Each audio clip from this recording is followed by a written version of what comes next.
नमस्कार दोस्तों, planet space channel में एक बार फिर आप सबका स्वागत है। इस बारी हम काफ़ी समय के बाद मिल रहे हैं, but nevertheless we will try to ensure that our videos comes more often. आज हम बात करेंगे आदित्य L1 मिशन के बारे में और हम बात करेंगे कि लैग्रैंजियन पॉइंट्स क्या होते हैं। हमने जो सैटेलाइट सितंबर में 23 में लॉन्च किया था जिसका नाम था आदित्य, और उसको हम बोलते थे आदित्य L1 मिशन। अब भैया ये L1 क्या होता है? तो जब हम साइंटिस्ट से बात करते हैं तो हमें वो बताते हैं कि L1 एक लैग्रैंजियन पॉइंट है, और जब हम ये लैग्रैंजियन पॉइंट को समझने के लिए जाते हैं तो इसकी बहुत ही मुश्किल इंटरप्रिटेशन और मुश्किल रीजनिंग्स लिटरेचर में मिलती है, जो कि आम आदमी के समझ में आना थोड़ा मुश्किल है। तो मैं कुछ दिन पहले अपने कोलीग मिस्टर भरद्वाज, उनसे मैं बात कर रहा था, तो हमने सोचा क्यों ना एक बड़ी आसान भाषा में हम लैग्रैंजियन पॉइंट्स के बारे में पब्लिक को बताएं, जिनसे उनकी एप्रिसिएशन बढ़ेगी और उनका इंटरेस्ट भी जागृत होगा। अब आदित्य मिशन क्या था? आदित्य सन को हम हिंदी में आदित्य भी बोलते हैं, इसका एक नाम है सूर्य का। इसका काम था कि सन को ऑब्ज़र्व करना कंटिन्यूसली। इसमें ऑब्स्ट्रक्शन नहीं आनी चाहिए। अब कोई हमें ये कह सकता है कि हम धरती से क्यों नहीं ऑब्ज़र्व कर लेते? सन तो हमें धरती से भी दिखाई देता है। बट इसका रीज़न तो ऑब्वियस है कि atmospheric distortion, dust particles, clouds, इन सब की वजह से ऑब्जर्वेशंस में इंटरप्शंस आती हैं, और सन 24 घंटे तो हमें दिखता भी नहीं है, रात को सन नहीं दिखता है। तो इन सब के कारण हम चाहते थे कि एक सैटेलाइट लॉन्च किया जाए जो कि अर्थ के एटमॉस्फेयर से बाहर हो। अब आप सबको मालूम है कि हमारे कई लो अर्थ ऑर्बिट, यानी कि 200 से लेकर 400-500 किलोमीटर तक के ऑर्बिट में हमारे कई सैटेलाइट हैं जो कि अर्थ के चारों तरफ घूमते हैं, और हम अर्थ को वहाँ से ऑब्ज़र्व करते हैं। Various things are observed. तो क्या हम ऐसा ही एक सैटेलाइट भेज सकते थे जो अर्थ को ऑर्बिट करता? तो आंसर इज़ नो। अगर हम ऐसा सैटेलाइट भेजते तो उसकी ऑब्जर्वेशंस कंटिन्यूसली नहीं होती, क्योंकि वो हमेशा सन उसके सामने नहीं रहता और ऑब्स्ट्रक्शंस उसमें आती ही जाती और अनइंटरप्टेड ऑब्जर्वेशन नहीं हो पाती। तो हम चाहते थे कि सैटेलाइट को ऐसी जगह पोजीशन किया जाए जहाँ से वो कंटिन्यूसली सन को देख सके।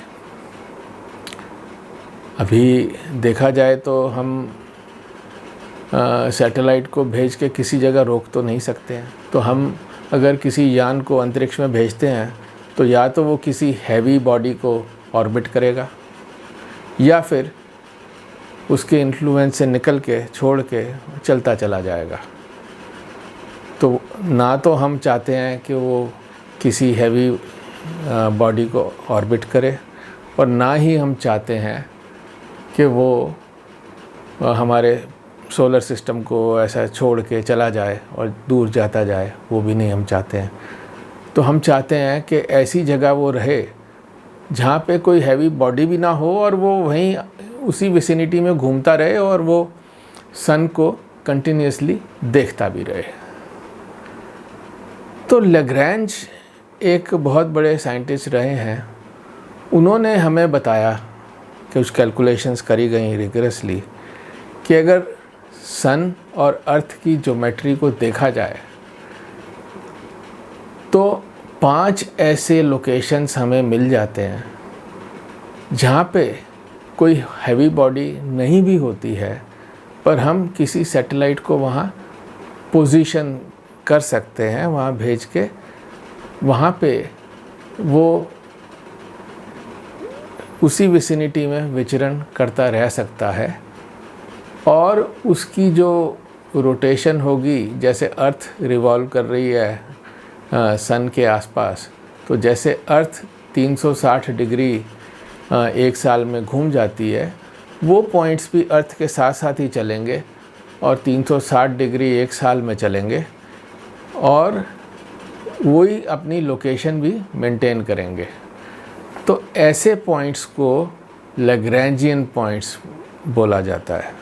आदित्य L1 लैग्रैंजियन पॉइंट, जो कि सूर्य और धरती के बीच में है, सूर्य की ऑब्जर्वेशन के लिए एक बहुत ही एप्रोप्रिएट लोकेशन है।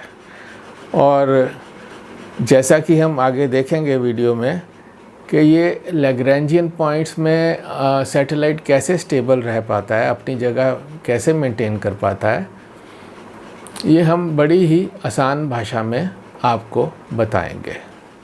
आइए स्लाइड की तरफ देखते हैं। इसमें हमने 2 बॉडीज़ ली हैं। एक बॉडी जो सेंटर में है लाल रंग की, it is let's say it's sun, और जो दूसरी बॉडी है let us say it is earth, and they are at a distance r from each other, and the sun is at the center. We have placed these 2 bodies on a turntable. ये turntable ऐसा है कि ये घूम सकता है और सन जो कि एकदम सेंटर में है वो अपनी पोजीशन मेंटेन करेगा, और जो ब्लू जो अर्थ है वो टर्नटेबल के साथ घूमेगी।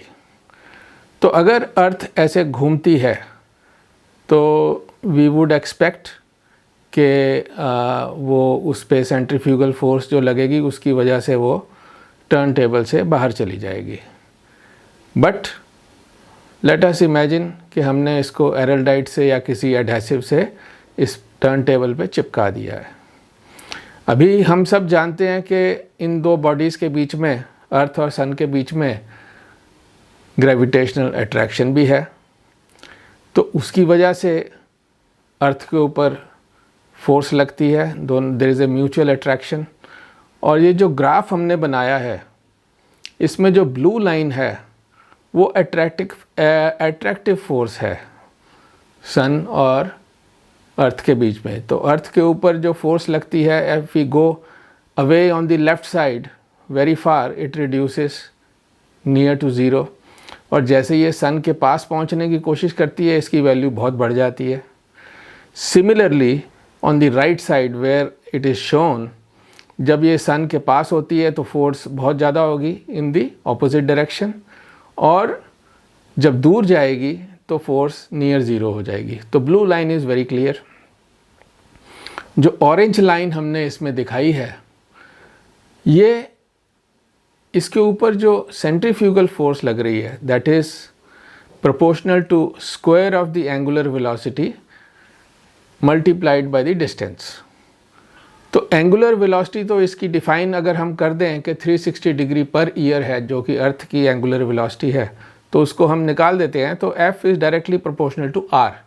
तो वो एक स्ट्रेट लाइन बन जाती है और लेफ़्ट साइड में उसका डायरेक्शन अलग होती है, राइट साइड में अलग होती है। तो एक स्ट्रेट लाइन हमने ऑरेंज दिखाई है, और जो ग्रीन लाइन है वो हमने इन दोनों का रिजल्टेंट बताया है, इनका डिफरेंस।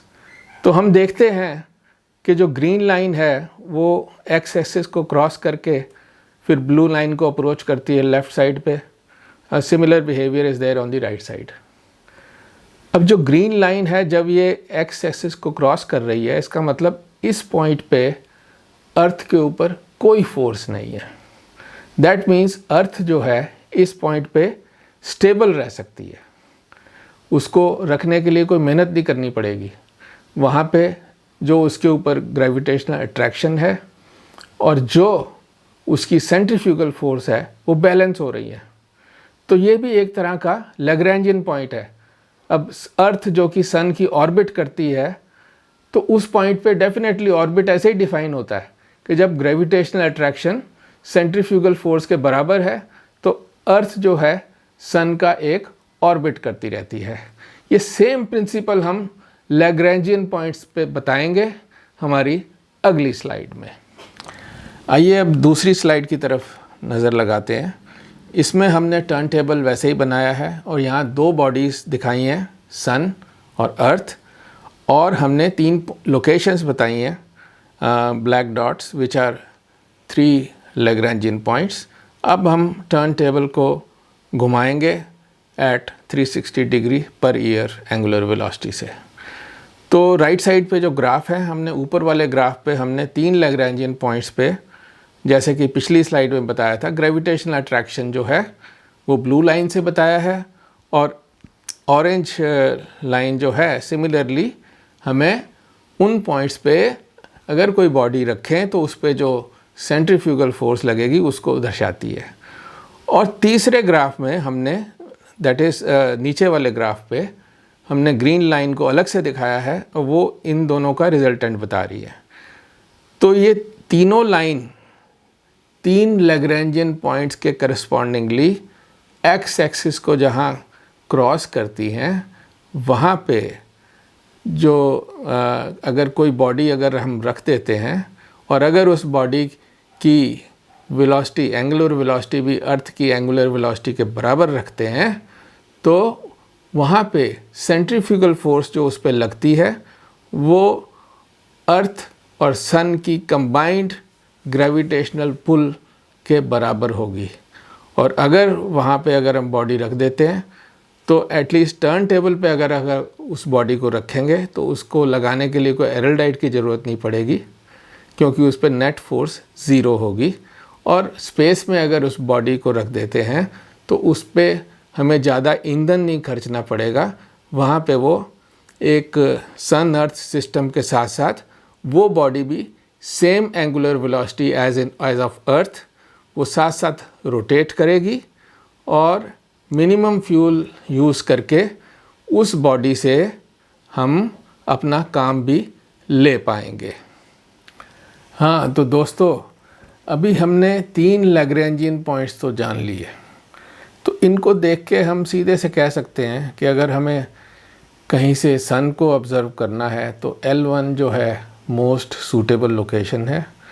वहाँ पे अगर हम सैटेलाइट को लोकेट कर देते हैं तो वो कॉन्स्टेंटली सन को ऑब्ज़र्व कर सकता है।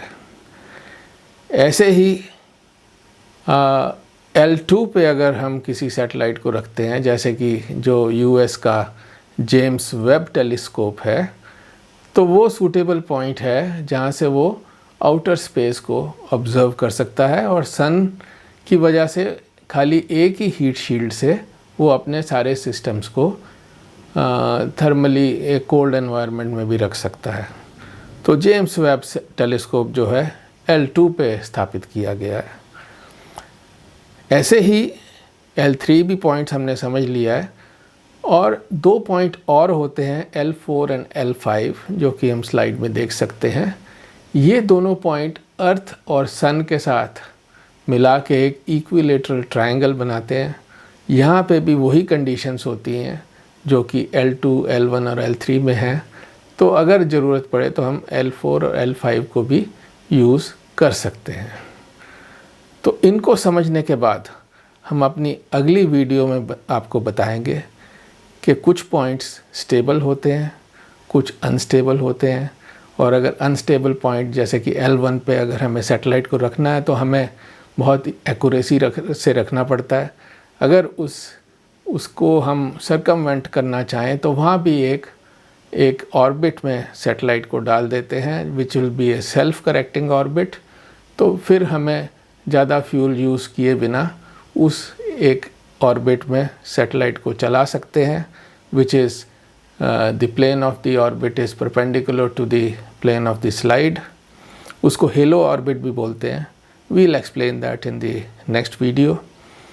और ऐसे ही हम L4 और L5 को भी इस्तेमाल कर सकते हैं। तो आदित्य मिशन जो कि अपनी लोकेशन पे जनवरी में पहुंच गया था, उसके मिशन ऑब्जेक्टिव्स क्या हैं, वो हमें क्या क्या बताएगा, उससे हमें क्या फ़ायदा होगा, ये सब चीज़ें हम अपनी अगली वीडियो में कवर करेंगे। तब तक के लिए जय हिंद एंड बाय बाय।